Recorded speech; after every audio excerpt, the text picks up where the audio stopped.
talk a little bit about our babies. So again, these are our sweet babies. These are the grandbabes, and these are the joys of our life.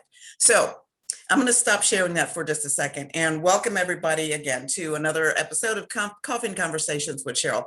I'm Cheryl Mays, your host, and I have my cup right here, and I'm ready to go. So today, my guest is, she's known by a lot of names by a lot of people. So she's mom, she's sister, she's auntie, she's cousin, she's friend, she's bud, but she's just, for me, she's my Vesia.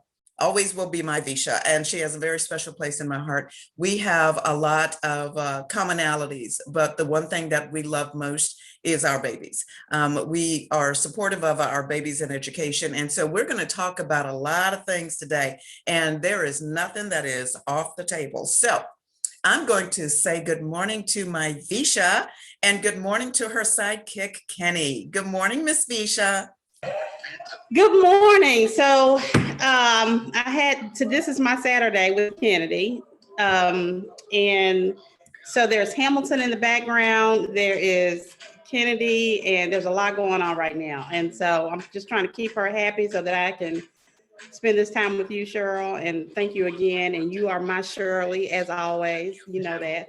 So thank you for having me. Absolutely. And so this Kenny is a bonus. So I'm just saying, I wish my grandbaby were here too, and then we'd have double bonuses. But so I wanted to bring you on to have you just talk about, you know how we do, Vesia. When we get together, we just start talking and it just flows from one thing to the next. But one of the things that I want to talk about especially is something that's, again, near and dear to both of our hearts, and that's our babies. What does education look like in Nashville?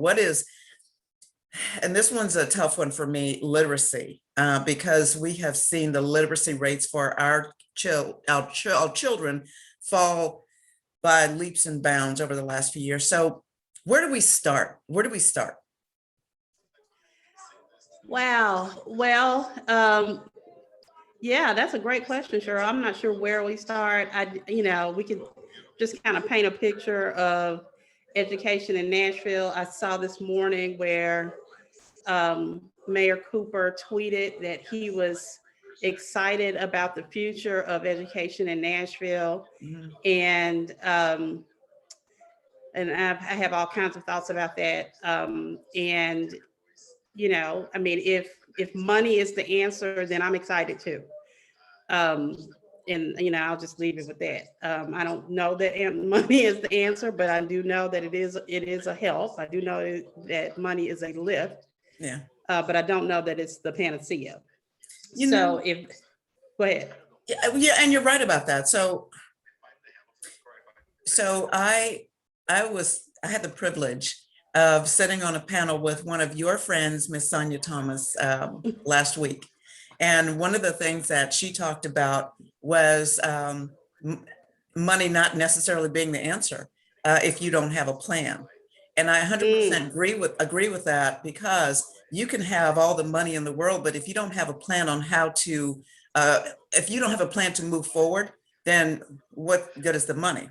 So one thing I added on top of that was having a plan is fantastic, but executing that plan is going to make all the difference in the world. So if we look at those three components, how do we change education in Nashville? First, thank you for the money, because we're going to need that to make sure that we have qualified teachers, and we're going to need that to make sure that we have, and my personal favorite are the support staff, because, you have to have those folks that get the kids to the school. You've got to have those folks that support the kids while they're in school, and our educators. But having the money to do that is fantastic.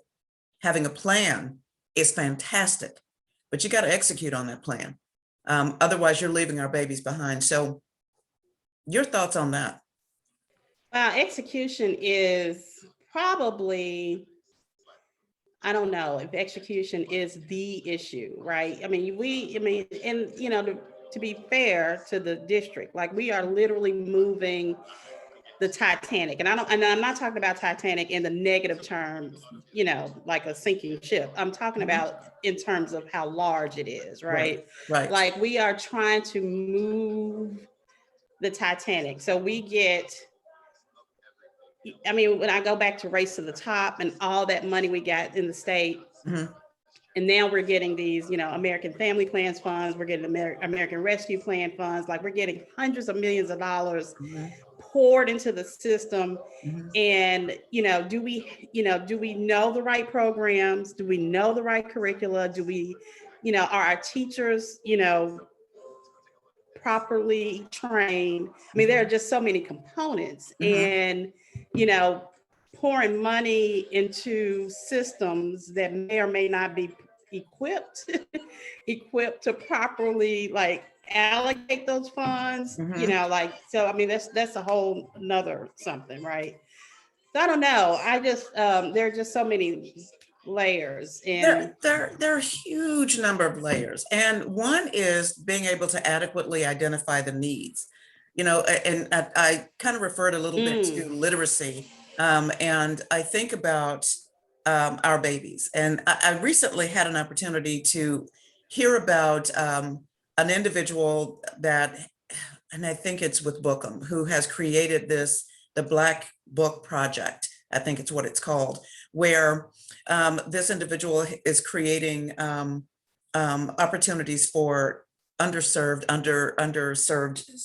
kids, our Black and brown kids, an opportunity to read books that feature folks that look like them, feature characters that look like them. So for me, that's one way of starting to decrease that literacy rate. Because first of all, if you're just reading a book to read a book, you're going to be like, that's okay. But if it's an interesting character and the character looks like me, that's going to raise my level of engagement. That's going to raise my curiosity and say, you know what? Let me see what this is about. So now I'm getting my babies reading. So that's one way that we can do that. But there's so many, just like you said, this is a titanic effort. And I'm curious, there are a lot of different organizations right now that are involved in the education process, whether it is trying to identify what the issues are, trying to create a stopgap for the financial need. There are a lot of different things. So what can we as parents do and grandparents do and to support our kids right now? I mean, there's so much, but what there's can so we much. do? So there are so many things that as you were talking, I was like, oh, we need to talk about that. Oh, we need to talk about that. Oh, we need so parents and grandparents, I have learned so much since leaving the district, right? Because when you're in the district, like you're in and of the system, and you're working to make sure the system sings Mhm. for children, right? Like have learned so much since leaving the system. The system, and the thing that I have learned about the system, and realized that I was a part of, is the system exists to maintain itself. Mhm. um, and and period. When I think about literacy was just such a, I mean, this realization for me when it came to literacy. I worked with the school board. You were school Mhm. chair, worked closely with you. And we saw every report that came through, right? Came to the Right, board meetings, every right, report. right. But they're always spun, right? Like, yeah, 80% of kids can't read, but But like, the state, they don't right, do right. Like they don't count the children right. The standardized testing is terrible. Like, I mean, there are always some some buts. buts, right. But when I I was not, it was 2017. I looked through the data. I spent about a week just kind of looking through the data and realized, like, how are we so comfortable with 86% at that time, 86% of Mhm. Black kids reading below grade level, Right, 86%. right. And just it blew my mind that we lived in a city that was internationally known as the it city, the friendliest city, the Mhm. city that people, at the time, the thing was 85 people are moving here a day, right? Right, right. Everybody wants to come to Nashville. And then they get here, and they find the neighborhoods where the schools are, thank you. Sorry. Where the neighborhoods, have I guess the higher performing schools. Uh-huh. But so the literacy thing, so what can we, in terms of literacy, what can parents and grandparents do? First of all, parents and grandparents have to know what's going on. Mm-hmm.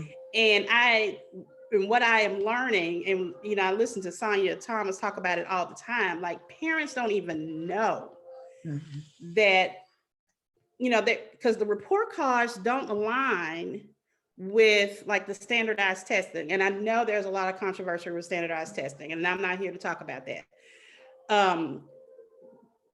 What we do know is that kids are graduating, not being able to read on, even on a high school level. We know that. And there's so many things to that. So, I love the whole culturally affirming books. Like that's right up my alley. But if they don't know how to decode first, right.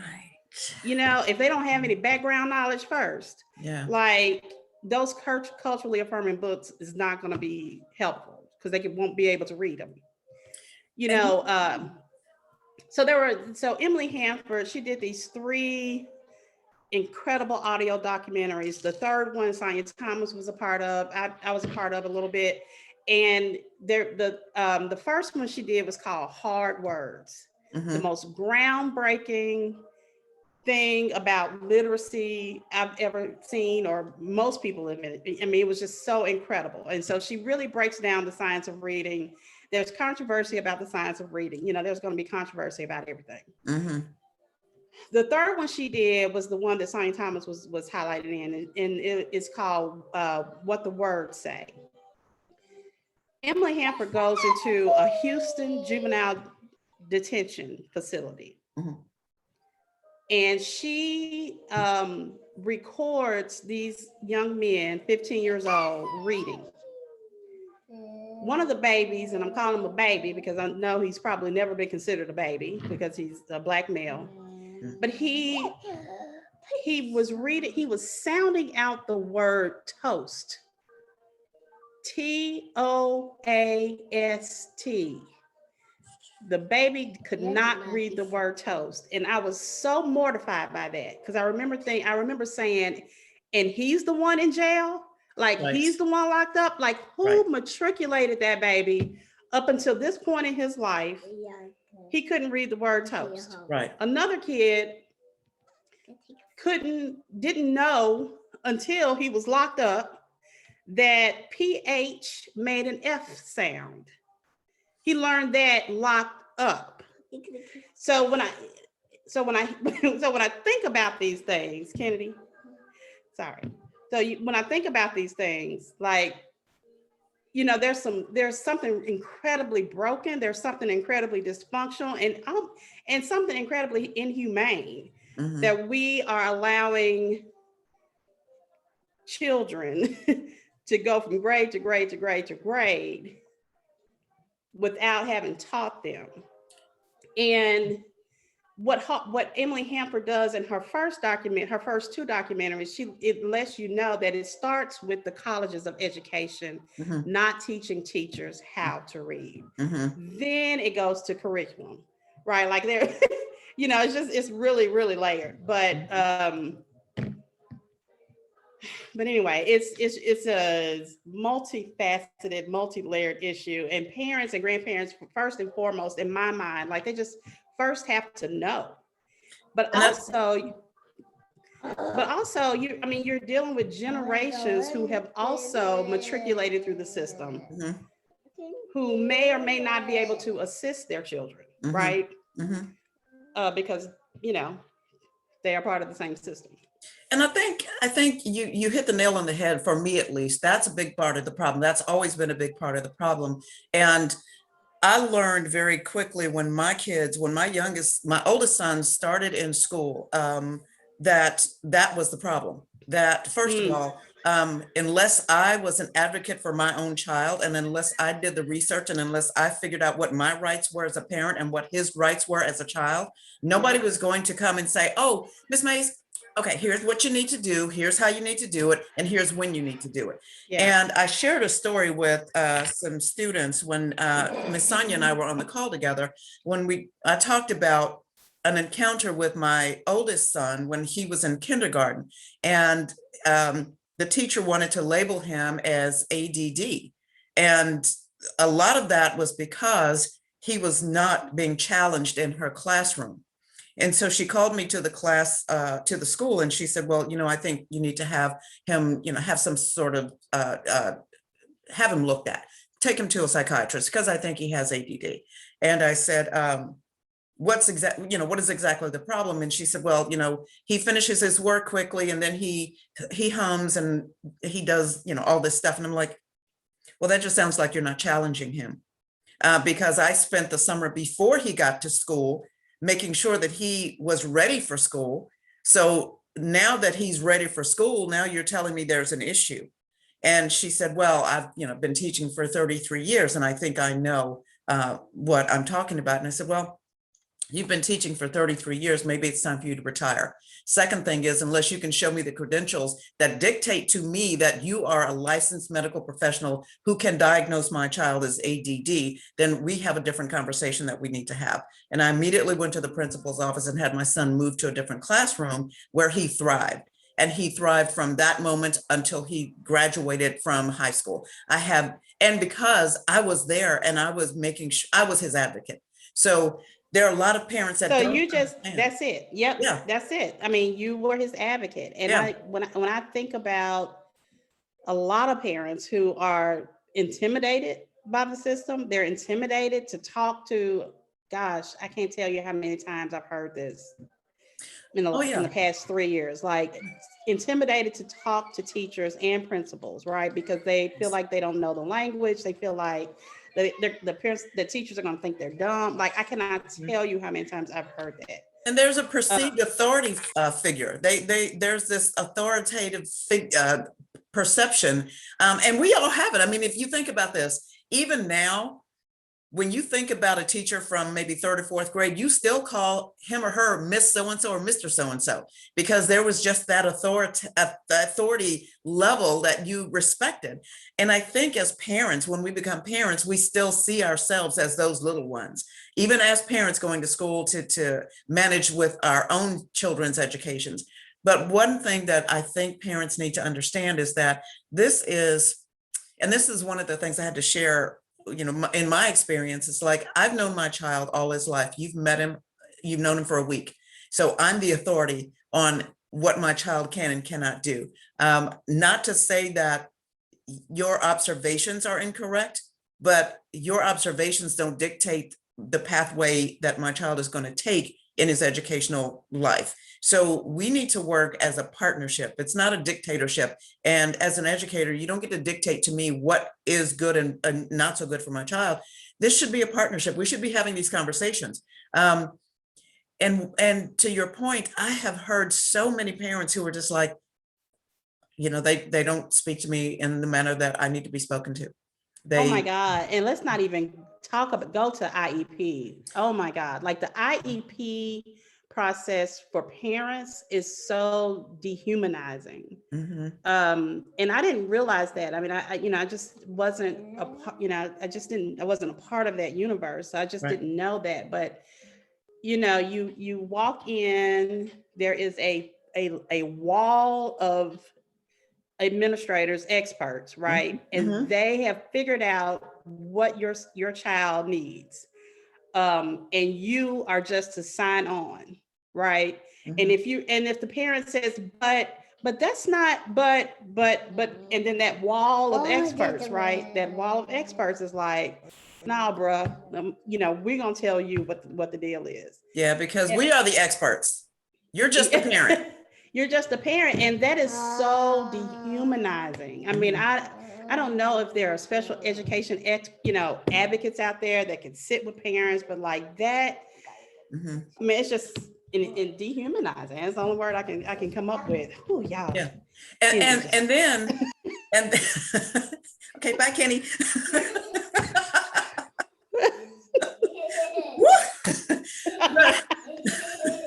Trust me, I feel you. Yeah. But so then you get to that place, if you feel like you are not being heard or you are feeling dehumanized in trying to advocate for your child, the likelihood that you're going to continue in that down that pathway goes down tremendously. It's like, you know what? Y'all know so much. I don't know anything about my own child. I'm not coming back in here into the lion's den for y'all to talk to me as though I'm on a lower level. You know what I'm saying? So we got to get past that. And I like that idea of having advocates for parents when they are talking, especially because sometimes you just don't understand the language. I can guarantee you can ask a lot of parents to tell you what IEP means, and they cannot tell you. All they know is the acronym. They can't tell you what that means. And as I spent a lot of time working in schools with my kids, and I was like, wait, why are you speaking this language to parents when they don't understand it? Can you just be plain? Just be plain. So that's one of the issues there. We need to respect our parents. Well, that's it. I was just going to say, there is just a basic lack of respect and value for parents, even though they're the reasons why, 11, 12,000 people in that district have jobs. I mean, if it wasn't for parents giving, putting their children in those schools. Yeah. That's the breakdown when you think about it. The children are the reason that we're all doing what we do. Absolutely. They are the reason. They're the reason the system exists. Exactly. And not the like I said, but the system works in a way that it takes care of itself as opposed to being led by whatever children need. Right. So and I think for me, I mean, as we talk about this, the one word that keeps popping up for me is system. And maybe that's the issue. It's this institutional thing that we are continuing to create. And because it's become so convoluted, you can't even order a pack of pencils without going through some sort of, congressional hearing at this point. You've got to go through this and this and this and this. So what the bottom line is, I need these pencils for my babies in order to do their work in the classroom.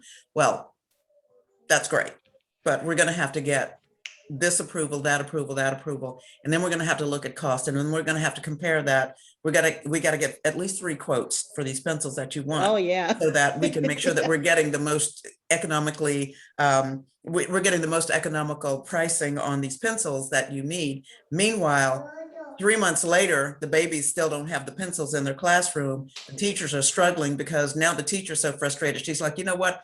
I'll buy the pencils myself. Yeah. Forget about the fact that I'm barely making it on the salary that I'm getting paid. I'm just going to go get these because my babies mean so much more to me.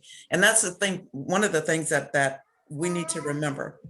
There are some amazing educators that are sitting in classrooms every single day trying to do their best for our babies that are against the same institutional thinking systems that we're talking about right now. That's the other piece that frustrates me, because I know a lot of these amazing teachers. I know a lot of these absolutely, I call them, most of the parents I think are superheroes because of all they have to deal with. But that's the frustration, that there are so many layers, to your point, that we can't seem to, it feels like we can't get anything done. That's what's frustrating to me. So what do we do? What do we do? Fix it, Vesia. Just fix it. Yeah, right. If we had the answer, we probably get some of that American Rescue Plan funding right now. If we had the answer, but there's going to be a lot. What I do know is there's going to be a lot of people who don't have answers, but got got connections that's going to be getting paid to pretend like they have the answers. You know what? That I do know that. I knew that for sure. Where's that group meeting? Where's what now? Where's that group meeting? What group meeting? I need to, the group that pretend to have the answers. I need to go and find that group, because I need to hear what's going on in that particular room. Yeah.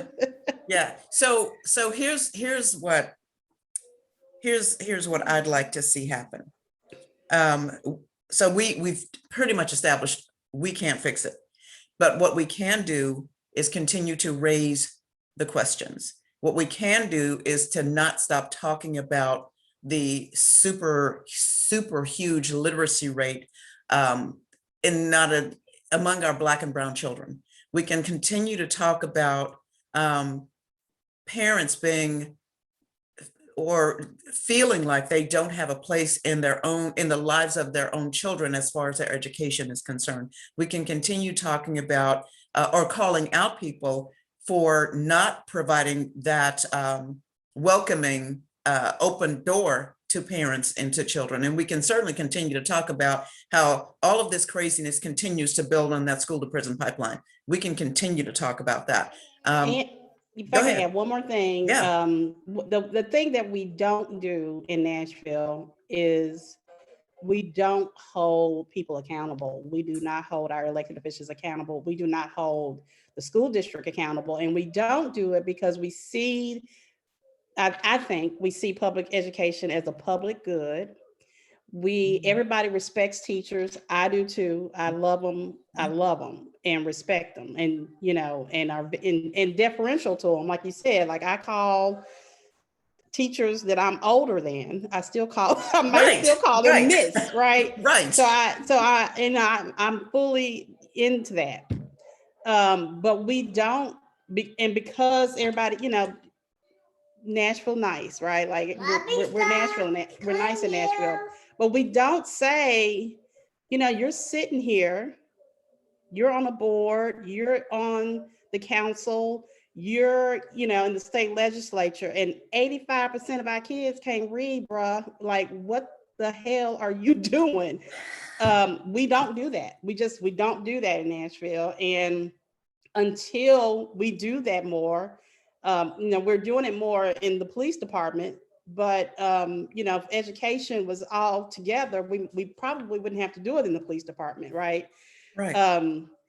Like, we do not hold people accountable in the education space. We are so comfortable, and I'm not sure why we're so comfortable with most of our Black kids, brown kids, poor kids not been able to read the word toast, right? Like, how are we Right. as a community, as a city, as a former it city, how are we so comfortable with that? Yeah. And we just don't hold our people accountable. And that's where it starts, I think. And so for me, and I can't speak to the populace, but what I can say for me is you are absolutely correct. As a former school board member, if you're not holding your school board members accountable, if you're allowing your school board members to throw facts and figures at you, and you're not coming back and saying, yeah, that's great. And here's where we can use the but what are you doing to make sure that this literacy gap for our Black and brown children continues to decrease? What are you doing? I know that you have a particular power as school board members. There are only 3 things that you can do, but policy is one of them. And what are you doing to create the policy that dictates how this is going to change? What are you doing to make sure that in the position that you're in, that you support these parents and these children? What are you doing? What, period, hard stop. What are you doing, period?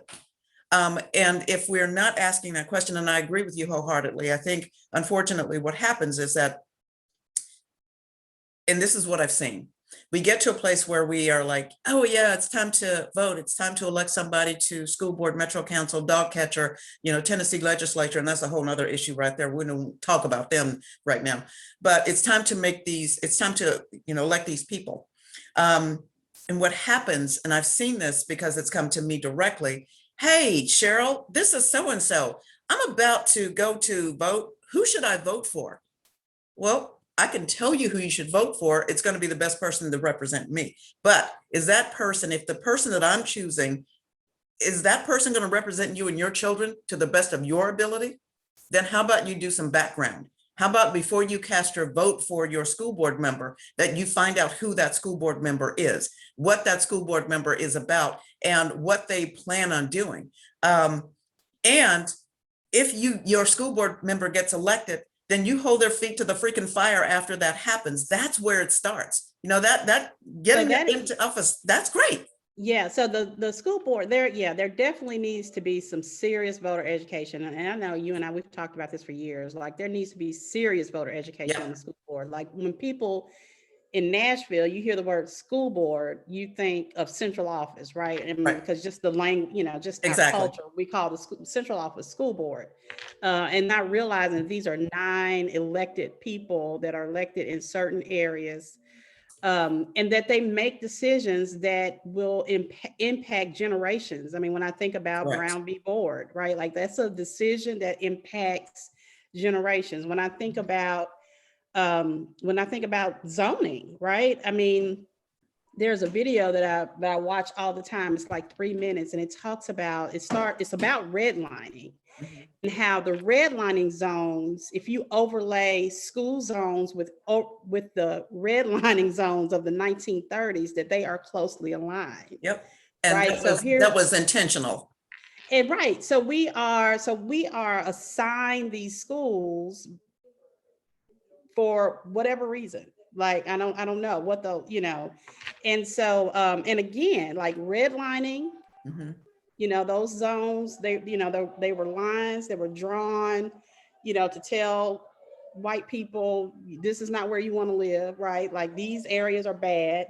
And they were drawn in the 1930s. And here we are in 2021, and our school zones are almost not identical, but they are closely they're pretty aligned close to that redlining. Yeah.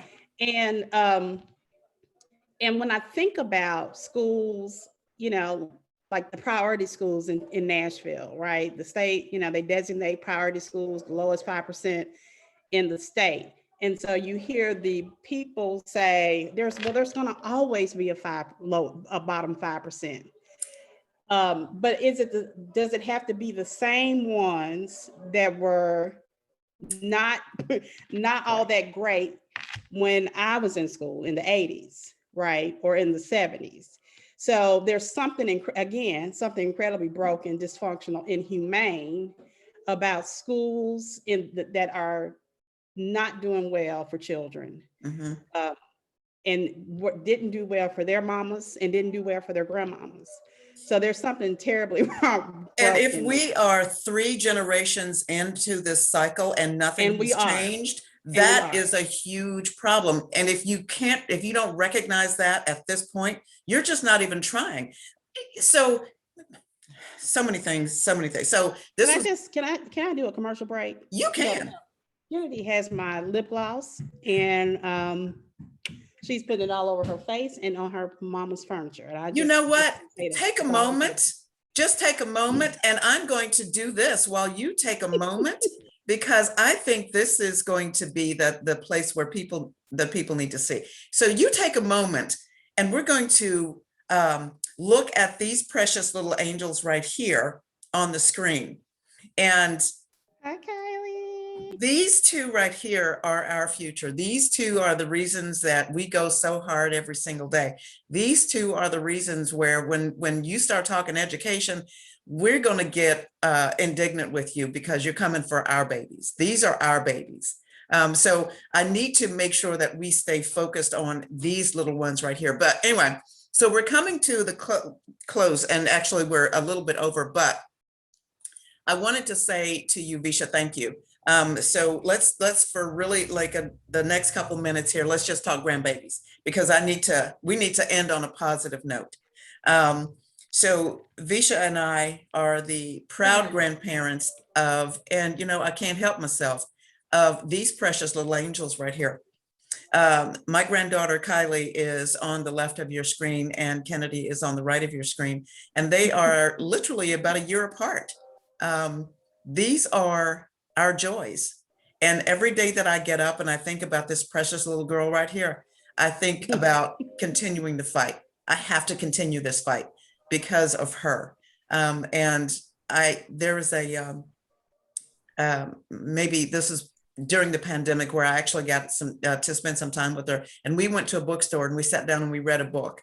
And that meant the world to me, because I need her to know that that's what her grandmother is going to be there for her for. I need her to know how important education is, not only for me, but for her future. And so that's what I continue to do. So let's talk about my other favorite, Kennedy. So, man, I tell you, I got a lot of older friends who would always say, "You don't know, you just, you just won't know until you become a grandparent what it's about." Mhm. And I was blessed to have some wonderful grandparents. My grandmama was my world, and I mean, like I just kind of, I tap into her every day, right?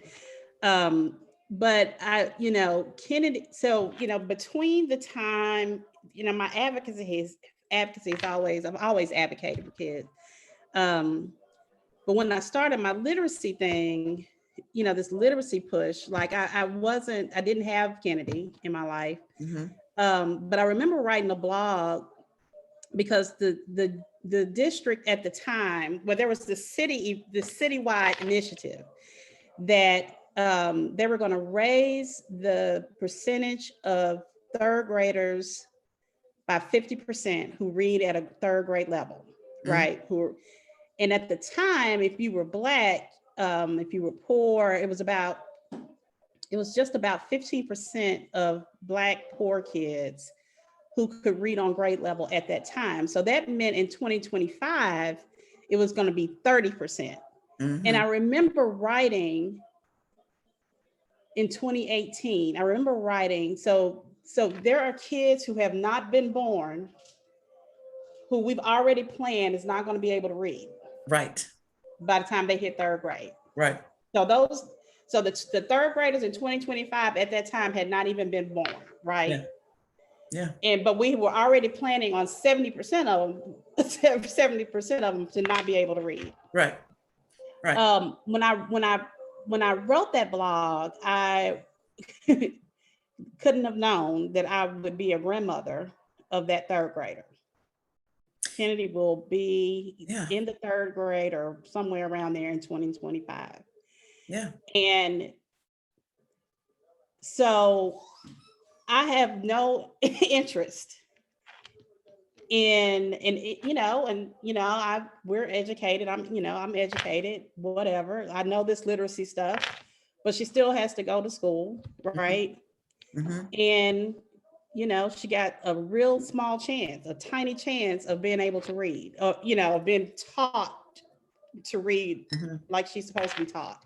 And so what do you think? I mean, how you think I'm working with that, right? I mean, I love the district. I love the schools. Like I am a product. My kids are a product. My husband is a product.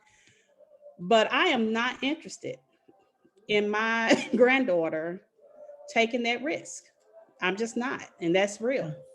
And I totally understand that, because I have zero interest in my granddaughter being labeled basically a failure before she even walks into a classroom.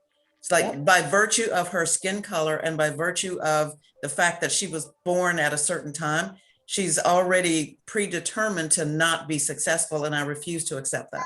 I refuse to accept that. So we've got our work continue to cut out. Our work is cut out for us. And it's not just our babies, it's every baby. And so what I'll say this, for everybody who's listening today, who may be listening later when they catch it either on the podcast or replay it on Facebook or on my YouTube channel, thank you for listening, first of all. But we want to know what you're going to do. How can you help us in this fight? This is an ongoing fight that has not stopped. And as we talked about, Vesia, this thing is generational. There's got to be a stopping point at some generation to where it starts to turn around. And until we figure it out, until we create a plan and we execute that plan and we identify, maybe we take this Titanic a piece apart at a time and fix one thing at a time until we fix it all. But we've got to do something. Our babies are continuing to suffer, and I refuse to allow that to happen. I'm just not going to sit back and say, it's not my problem, because it is. And it always will be. Yeah, right. It is our problem. It is. It absolutely. I mean, we will be old people, really old people one day. We're never really going to be old old, but that's cute of you to say that. So we're never going to be old. We're just going to be more wise. We'll be wiser, that's for sure. But And these babies today will be taking care of us in one way or another. which is why it's so important to educate them now. Absolutely. And That's make why it's so sure they're important. educated. Yeah, make sure Absolutely. that they're educated. Absolutely. So I'm going to give you just a few seconds here to round it out for us before I close it out. Any final words that you want to share? Any actions? Get off your butts and get it done?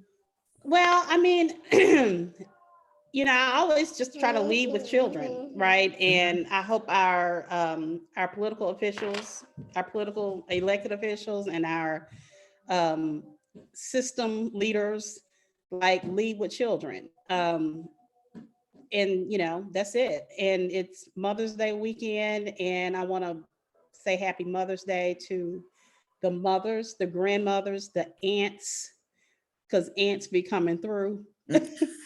To the stepmothers who comes through for their people's children. We got some amazing women out here holding it down for children and children that don't belong to them. And I hold them in my heart. I'm holding in my heart a friend who lost her child yesterday, and just want to make space for that. And you know what, Vesia, one of the reasons that I love you so dearly is because of your huge, huge heart. You have such a huge heart. And it's if you know Vesia, you know that once she gets her sights on something and she believes in something, she's passionate about something, she's not going to let it go. And so that's one of the reasons I love you so much, is because you care so deeply for so many people. I care that deeply for you, my friend. You are, I cherish you. I cherish our friendship, and I think you are absolutely fabulous. And so to you, I want you to have the absolute best Mother's Day, regardless of what that looks like. I want you, if you want to just, hang out and do nothing, do that. Just do some Vesia time. And I'm going to skate. So, I got some skates. So I'm going to skate. And I want to see those pics, ma'am. I'm going to skate. Next Sunday, May 16th, is the party of parties for old people. It's Smart Skate Center. Yes, right. And then that Monday is Ben Gay Monday for all of the old people like me who will be rubbing themselves down from skating after I don't know how many years of not being on skates. So thank you for that, Vesia. My doctor thank you in advance. Well, Cheryl, I love you to pieces. I am so grateful for our friendship. Just want to put out there, Imani told me about a prayer, some affirmations you spoke over Kennedy when she was just a few days old. And Imani was so blown away. She was so emotional from the things you said. And I was not there, so I missed it. But Imani was so blown away, and she's hard to blow away, even though she's skinny. She's still, she's not an emotional person. I'm the emotional person, but she was, anyway, that was almost 3 years ago. You spoke those affirmations over Kennedy, and we are forever grateful to you. And I thank you for that. I remember that, and I'm getting a little teary thinking about that, because I was holding her in my arms and she was looking me in my face as though she understood everything that I said. And I won't share publicly what I said to her, because that's between Kennedy and I and Imani, because she was being nosy listening in. But I believe in everything that I said to that baby that day, and I believe that it's going to come true as she grows older. I tried to speak life into her, and I know she heard everything that I said. And so that's what being a mother is about. You don't have to have given birth. I'm the by proxy auntie. So yes, I'm that mother there too. So for all of those mothers, Shirley. Yeah, exactly. For all of those mothers, I want to wish every single person who has served in that role a fantastic Mother's Day weekend, whether, like Vesia said, you gave birth or you didn't give birth, whether you are supporting a child through emotion, or whether you're, checking in on somebody every now and again just to make sure they're okay and they don't need anything. Aunties, grandmas, cousins, whatever that looks like. And for those, especially those, because I've lost 2 aunties over the last few months, to my cousins who have lost these amazing women, I love you. And I know that they are sitting up there next to their mother, looking down and saying, Lord, look what we did. We raised some fantastic kids. So I wish them all a happy Mother's Day, and most especially to my queen, my mommy, who is going to Happy just, Mother's Day, Mommy. I'm going to try to get her to sit down for just one day. But so, yeah, thank you all for tuning in today. And thank you, Vesia. You are the light of my life. And I wish you a very happy Mother's Day. I love you all. And we will have one final episode of Coffee and Conversations with Cheryl on May 22nd. And we're going to have a guy on. This is the first time we're going to have a guy in the party sitting at the coffee table. So you won't want to miss it. I will share more about that as the week moves past. But yeah, we're going to have our first guy on, and then we're going to take a little hiatus until maybe August, but you'll want to stay tuned for this one. So, but great job, Cheryl. Great thanks, Vesia. I appreciate it. Thanks, everybody. And we will see you on May 22nd. Bye-bye. All right.